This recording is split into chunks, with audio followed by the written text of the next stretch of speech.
салом, барномаи ахбори тоҷикистон ва ҷаҳон аз радиои озодӣ аст. ман хиромон бақозода. имрӯз 10 май таваҷҷӯҳ кунед ба сархати мавзӯъҳо. талафот дар миёни сокинони мулки Украина аз 7000 нафар гузашт. Русия ба мушакборони шаҳри соҳилии Одесса пардохт. сели хароби овар пули деҳаи Лолазори Вахшро вайрон кард. кӯдакони маҳаллӣ аз мактаб бенасиб монданд. این احوال قشلاق نه راه داریم نه آب داریم هیچ نداریم. کمتر اگر راه داشتم راه بدگیرم سیل شش برد. як бому ду ҳаво дар нархномаҳои маводи сӯзишворӣ дар ноҳияи ашти вилояти суғд гази моеъ 1 сомони арзонтар фурӯхта мешавад. созмони милали муттаҳид гуфт ки шумори қурбониону маҷрӯҳони ҷанги беасоси Русия дар Украина аз ҳисоби афроди мулкӣ аз 7000 нафар гузашт. аксар қурбониён дар миёни афроди мулкӣ аз силоҳои тарканда, хунпора, мушак ва ҳам ҳамлаҳои дигари ҳавоӣ осеб диданд. ин хабар дар ҳоле аст ки рӯзи 10 май ҳамлаҳои мушакии Русия ба шаҳри соҳилии Одесса вусъат ёфт. охирин таҳаллути Украина дар гузориши Каюмарсиато. زدوخوردهای وزنین در قسمت شرقی اوکراین ادامه دارد. شب گذشته روسیه شهر بندری ادسا را موشکباران کرده حمله به ازوفستال کارخانه تولید پولاد شهر ماریوپول را توسعه بخشید. طبق گزارش‌های رسیده اکثر افراد ملکی از پناهگاه‌های ازوفستال بیرون شدند ولی هنوز هم کمش 100 شخص ملکی در تاخانه‌های ازوفستال قرار داشتند. تا کنون روسیه به شکست تخمینا 2000 سرباز اوکراینی که در ازوفستال سنگر گرفتند موفق نشده است. اشغال ماریوپول اوکراین را از بندر استراتژیکی محروم کرده برای روسیه راه زمینی رفت و آمد با کریم را که سال 2014 غیر قانونی تصرف کرده بود تأمین می‌کند. صبح 10 می حمله‌های هوایی روسیه به ولایت‌های شرقی لوهانسک، خارکوف و دنیپر جای داشت. وزارت مدافعه بریتانیا میگوید قضاوت غلط روسیه در مورد اوکراین باعث ناکامی در جبهه شد. به قول وزارت پوتین نتوانست که روز 9 می در جشن غلبه درباره دستاوردهای ارتش کشورش در اوکراین حسابات دهد. وزیر مدافعه بریتانیا ابراز داشت که تمام افسران حرفه‌ای باید از عملکرد ارتش روسیه ناراحت باشند، زیرا این نیرو در تجاوز غیر شرعی به کشور صاحب استقلال و جنایت‌های حربی دست دارد.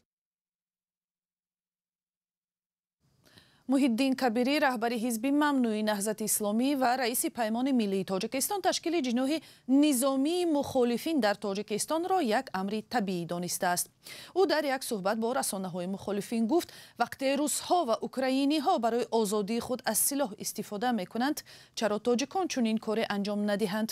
ҳамкори мо мирзонабӣ холиқзод дар ин бора бо муҳиддин кабирӣ суҳбат кард ва нахуст аз ӯ пурсид оё таъсиси ҷиноҳи низомии тоҷикистонро ба ҷанги داخلی دیگر تیلن نمیدهد؟ شما اخیراً گفتید که تا چند سال پیش استفاده قوه و سلاح از جانب اکثریت نیروهای سیاسی تاجیک از جمله حزب ممنوع نهضت اسلامی در تاجیکستان رد میشد، اما بعد از حادثه‌های اوکراین جهان تغییر کرد و سوال گذاشتید که بسیاری از مخالفین معتقد شدند چرا دیگران از سلاح برای رسیدن به آزادی استفاده برند و تاجیک حق استفاده آن را نداشته باشد؟ منظورتون چی است؟ خواهش میکنم. منظور ما این است که ملت تاجیک در طول این سالهای مبارزه سیاسی خود حداقل در 30 سال بعد از امضای سازشنامه تمام تلاش خود را کرد که بار دیگر ملت به سلاح برنگردد و مبارزه‌های سیاسی در چارچوب قانون و با استفاده از راه‌های مصالحت‌آمیز ادامه پیدا کند.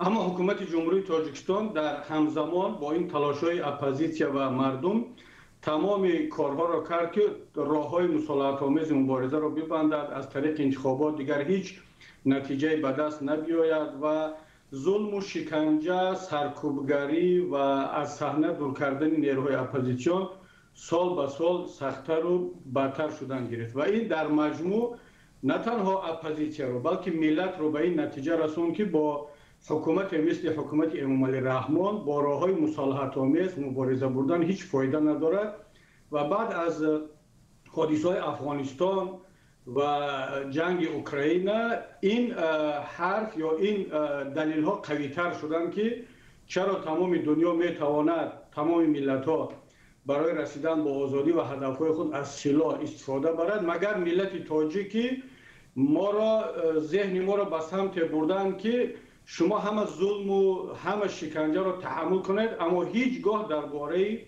مبارزه مصالحانه فکر نکنید، زیرا این یک تابو یا یک موضوع بسیار هم برای ملت تاجیک حرام حساب می شود. جناب کبیری شما همچنین بله جناب کبیری شما همچنین گفتید که چرا استفاده سلاح نیرو تنها در اختیار یک طرف یعنی رژیم دیکتاتوری رحمان باشد که او هر وقتی بخواهد و چه خیلی بخواهد از نیرو استفاده برد، اما ملت در مقابل او خلی سلاح شده باشد و ناتوان و ناچیز باشد. رژیم رحمان یک حکومت قانونی است که باید نیروهای مسلح داشته باشد. طرف دیگر در اساس اصل حقوقی کدام اصل حقوقی و قانونی مسلح می شود و آیا این عملا اعلان جنگ نیست؟ و هم تصدیق قرار دادگاه تاجیکستان که پیمان ملی تاجیکستان را اکسترمیستی و تروریستی می نامد، این چی؟ نه اصلا این اعلان جنگ نیست. پیمان ملی تاجیکستان و تمام حزب و حرکت‌های شامل پیمان از آن جمله نهضت اسلامی تاجیکستان بر این اعتقاد دارند که اولویت باید به مبارزه مصالحت آمیز و بدون خشونت داده شود.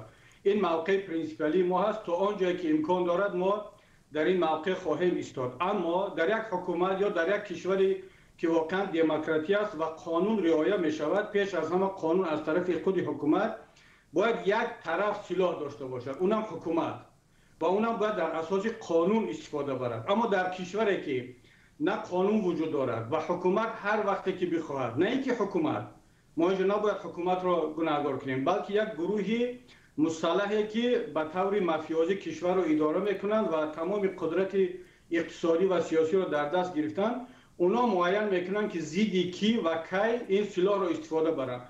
وقتی که زیدی همسایه استفاده نبرند، برای حمایت مرز و بوم استفاده نبرند، فقط برای سرکوب کردن ملت این سلاح استفاده می شود، در اون صورت ملت تاجیک هم حق پیدا میکند مثل همه ملت های دنیا که بیاد از خود، از کرامت و شرافتش از طریق سلاح حمایت کند تا آن روزی که ضرورت به سلاح است. همون روزی که دیگر ضرورت به سلاح نماند، مطمئن باشد که ملت تاجیک هیچگاه دست به سلاح نخواهد زد.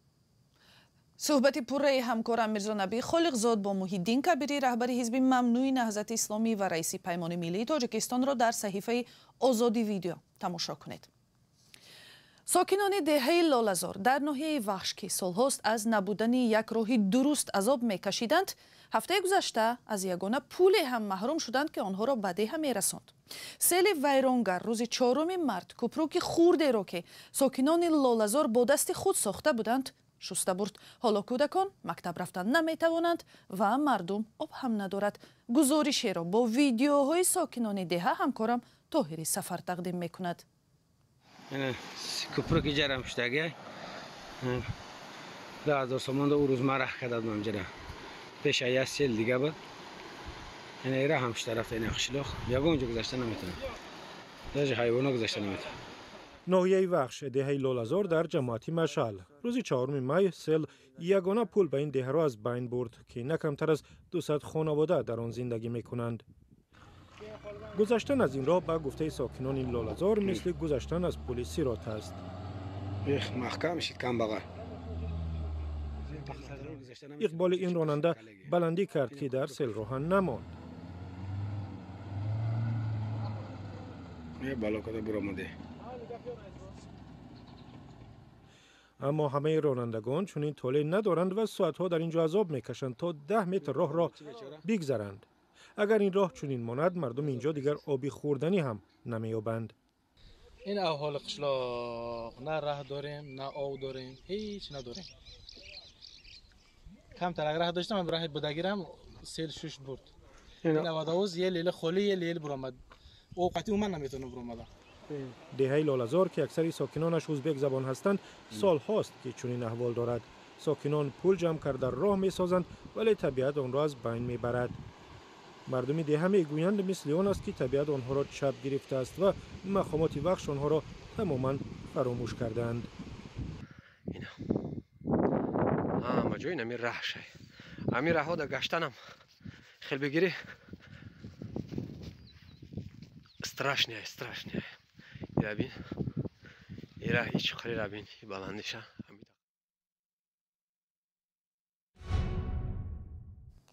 айни замон ҳавошиносон дар тоҷикистон мегӯянд то рӯзи 16 май дар кишвар ҳавои номусоид ва боронҳои пуршиддат пешбинӣ мешавад. Кумитаи ҳолатҳои фавқулода хатари селу обхезиро зиёд пешбинӣ кардааст. Мулло Раҷаб Юсуфӣ ва Шаҳлои Абдулло мегӯянд кумита ба сокинон машварат додааст ки дар ин рӯзҳо эҳтиёткор бошанд. ҳавои душанбе аз субҳи имрӯз 10 май боронӣ است و گاه صدای رعد و برق شنیده می شود. بیشتر منطقه‌های تاجیکستان حالا همین گونه وضع باد و هوا را دارند. کمیته حالت‌های فوق‌العاده تاجیکستان با نشر یک خبرنامه گفته است از 10 تا 16 می امسال وضع هوا در کشور نامساعد باقی می‌ماند. طبق پیشبینی کمیته حالت‌های فوق‌العاده در ناحیه‌های تابع جمهوری و نواحی غربی ولایت مختار کوهستانی بدخشان سطح آب در رودخانه‌ها می‌تواند یکباره بالا شده باعث آمدن سیل‌های خرابکار، لغزش ترمه، یرچ و ریزش سنگ شود. مسئولین کمیته حالت‌های فوق‌العاده از شهروندان می‌خواهند تا این قاعده‌ها را رعایت کنند. اون جویبارهایی که در گرد اطراف منزل استقامتیشون که خود دهه‌هاشون هست حتما باید که اون رو پاک سازن و اون شهرهای دست جوانایی که کمیته هفته گذشته اعلام کرده بود و دعوت هم نموده بود حتما باید در اون فعالانه اشتراک کنند و البته مراجعات مخصوصی ما به پدر و مادران می شود و خواهشمندیم در این روزها از راه اندازی کارهای صحرایی و جلب نمودن فرزندان خود برای جمع‌آوری اون زراعت‌هایی که در دامنه کوه و کوهسار هستند خودداری کنند. هفته گذشته تاجیکستان شاهد سیل و آبخیزی ها شد. مقامات میگویند در آفت‌های طبیعی هفته گذشته 1 نفر به هلاکت رسیده، به چند راه و منزل ساکنان آسیب رسید. به اطلاع مقامات ساکن 53 ساله دهه زرکان ناحیه باباجان غفاروف در رعد و برق به هلاکت رسیده است. او در چراگاه مشغول چارواچرانی بوده است. همچنین بر اثر آمدن سیل در هفته گذشته یک پل در ناحیه 5 خراب شده، یک قسمت راه بین ناحیه 5 و جیهون نیز آسیب دید.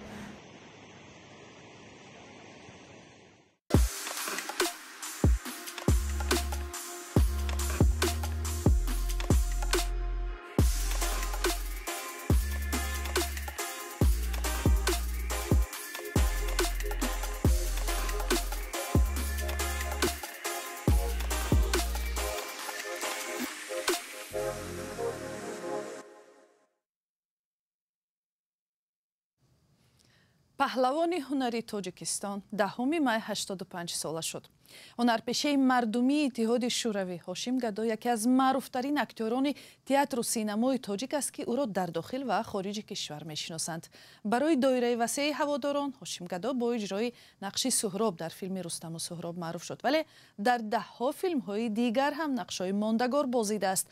رادیوی آزادی درباره او فیلمی را نشر کرد که پاره از آن را با هم می‌بینیم.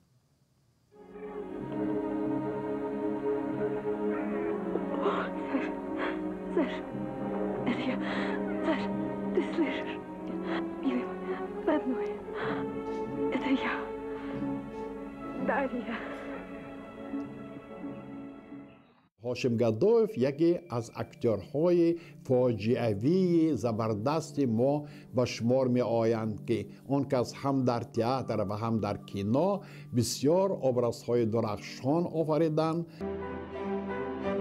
شما گنج ملت است. درست. اگر معقول نشود سینه‌تون اطرافتون بالای سرتون بپرتون.